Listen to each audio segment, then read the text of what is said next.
Brilliance Audio presents The Body on the Beach by Johannsen, translated by Lisa Reinhardt, performed by Nicole Zanzarella.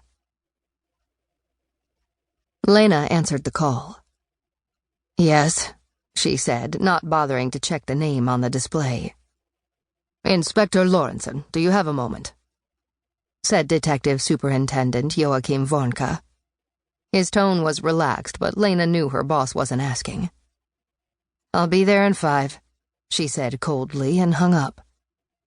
Their relationship had been less than cordial ever since Lena's stint under DSU Warnke's command during a special investigation.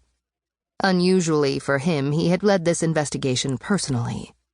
An 8-year-old boy from Lübeck had been reported missing by his parents, but in spite of a large-scale search, there was no trace of him. When there was still no ransom demand after 4 days, DSU Warnke had focused the main search on known pedophiles in the Lübeck area. When Lena pointed out that the child's parents had been excluded as suspects far too quickly, her boss simply didn't want to know. And her own investigations had led nowhere. She'd had little chance of teasing out the contradictions in the parents' statements without the police force to back her. Despite her discretion in continuing her own research, a colleague had found out, and within a few brief hours she had been summoned to the super's office. She had received a black mark in her personnel file and been excluded from the remainder of the investigation. The missing boy was never found, and the unit had shrunk until the case was closed altogether. Lena now knocked on the door and entered Warnke's office.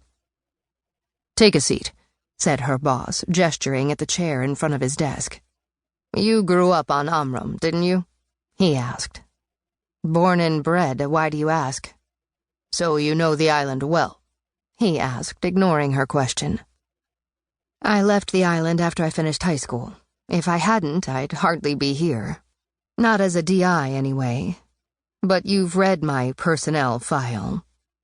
Lena stressed the words personnel file. Warnke pretended not to notice and continued. "Any relatives on the island?" "Yes," said Lena, wondering where this strange conversation was leading. "Ever heard of the children's home in—" He checked his notes. "Nordorf?" "Only from hearsay." "So you're not acquainted with or related to its director, Hein Bolin?" "Afraid not," Lena said with growing irritation. "Would you be so kind as to tell me what this is about?" "Bear with me, Inspector."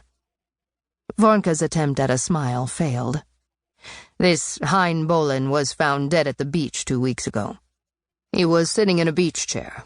You know, one of those big wicker constructions with a roof and sides you can hire on most of the beaches up there.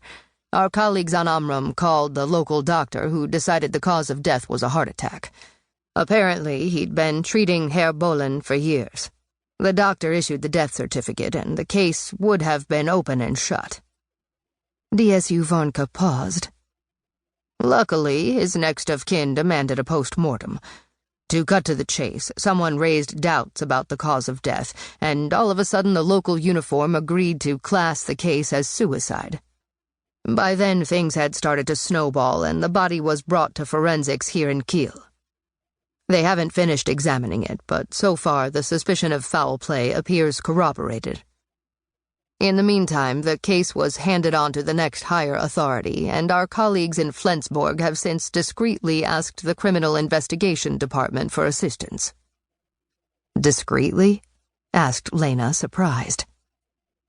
"Like I said, there are no definitive results from the post-mortem yet, only strong suspicions." "Which are?" DSU Warnke swallowed. He knew he had to give Lena Lorenzen more than vague guesswork.